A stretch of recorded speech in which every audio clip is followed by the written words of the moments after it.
Los primeros indicios que tuvo la humanidad del universo cuántico aparecieron en 1900 con Max Planck, un físico brillante que trataba de averiguar por qué los objetos cambiaban de color al calentarse. Pero esperad un momento. Antes de llegar a la física cuántica tenemos que saber algo de la física clásica. Primero hubo un señor muy famoso llamado Newton que con unas pocas ecuaciones matemáticas de primer grado describió y predijo el movimiento de los planetas. Era una idea muy potente. Isaac Newton comprendió el poder de las matemáticas. Descubrió que no solo se pueden resumir un montón de hechos o de datos en una ecuación de primer grado, sino que además podemos utilizar estas ecuaciones para predecir el futuro. Lo que descubrió es que el mundo es fundamentalmente predecible. Después, James Clerk Maxwell demostró que la electricidad y el magnetismo también pueden resumirse con tan solo unas pocas ecuaciones matemáticas.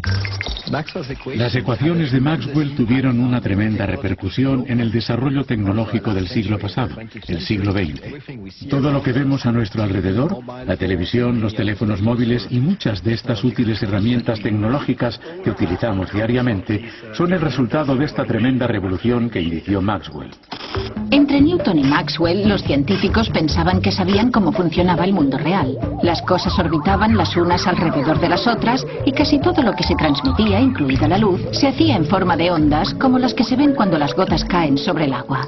A estas brillantes observaciones las llamaremos el mundo clásico, un mundo donde todo es previsible y resulta familiar. Lo que nos lleva de nuevo a Max Planck, que nos introdujo en la era cuántica, la del láser, de los discos compactos, los ordenadores y los dispositivos de comunicación personal. Pero Planck estudiaba algo que queda muy lejos de estos dispositivos futuristas. Lo que él trataba de descifrar era el misterio de por qué los objetos cambian de color al calentarse. Y os preguntaréis, ¿por qué alguien querría estudiar algo tan... A nosotros nos puede resultar algo aburrido, pero para los físicos era muy interesante. Y si Max Planck no hubiera encontrado fascinante este tema aparentemente aburrido, puede que ahora no tuviéramos la física cuántica. Al igual que Isaac Newton había utilizado las leyes de la física clásica para describir el mundo familiar que le rodeaba, Planck también quería utilizar este método para entender por qué los objetos cambiaban de color al calentarse. Pero lo que descubrió fue que las leyes de la física clásica no funcionaban, la respuesta que daban no era válida, de modo que intentó aplicar un método completamente nuevo, un conjunto de hipótesis matemáticas nuevas, y funcionó, consiguió la respuesta correcta. Pero el problema era que esta nueva hipótesis no se ajustaba a las leyes de la física clásica. Planck había dado una explicación muy precisa, pero que ni él mismo creía. La primera persona que se tomó en serio la idea de Planck fue un joven empleado de la oficina suiza de patentes, Albert Einstein, a quien nadie conocía en aquel momento. Einstein descubrió algo que Max Planck no podía creer, que la luz no es solo una onda continua que a veces se comporta como una partícula. Es lo que los físicos llaman la dualidad onda-partícula. Uno de los mayores logros intelectuales de Albert Einstein, por el que obtuvo un premio Nobel, fue darse cuenta de que la luz actúa como si llegara a fragmentos, a pedazos, a cuantos. Los cuantos de luz se llaman fotones. La sospecha de este hecho surgió anteriormente en la obra de Max Planck, pero para él era solo un artificio matemático.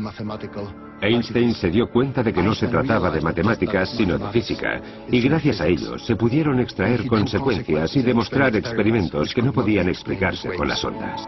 La obra de Einstein marcó un punto de inflexión en el desarrollo de la física moderna. En 1913, Niels Bohr comenzó a aportar datos a la teoría cuántica al explicar la estructura del átomo usando estas ecuaciones de primer grado. Bohr fue capaz de explicar las propiedades de los átomos utilizando la mecánica cuántica. Para ello utilizó un modelo conocido como el modelo planetario, que es similar al de la Tierra, que gira alrededor del Sol, donde en el caso de los átomos, los electrones giran alrededor del núcleo. Las matemáticas de Bohr mostraron que los electrones no orbitaban alrededor del núcleo de un átomo como los planetas que orbitan al Sol. Solo podían girar alrededor del núcleo a ciertas distancias concretas, lo que los físicos cuánticos denominan distancias discretas o cuantificación. Y esto resultó inquietante para una generación de físicos que habían sido educados en la noción de que las cosas cambian ligeramente. Por ejemplo, la forma en que la Luna gira alrededor de la Tierra y la Tierra del Sol. Pero la teoría de Bohr suponía que los electrones se comportaban como partículas. Hasta que no apareció el físico francés Louis de Broglie, no se demostró que las órbitas atómicas pueden explicarse suponiendo que los electrones, que normalmente se consideran partículas, también pueden comportarse como ondas. Pero estos postulados no explicaban todo el fenómeno y el enigma cuántico consistía en unos puntos desconectados que iban de Planck a Einstein, luego a Bohr y finalmente a de Broglie. Hacía falta una teoría para conectar los puntos y aclarar cómo una onda podía actuar como una partícula y viceversa, y explicar así el misterio de la dualidad onda-partícula de la luz y la materia. En 1925, Erwin Schrödinger formuló la famosa ecuación que lleva su nombre. La ecuación de Schrödinger sentó las bases de lo que terminó siendo una teoría completa de la mecánica cuántica. Y esta nueva teoría no solo dio a los científicos una receta universal para comprender todos los fenómenos cuánticos anteriores, sino que también les proporcionó una manera sistemática de explorar el mundo atómico para encontrar los efectos cuánticos nuevos e inesperados. En definitiva, la teoría cuántica supuso para los científicos lo que probablemente sea la teoría más exacta y más potente jamás concebida por la humanidad.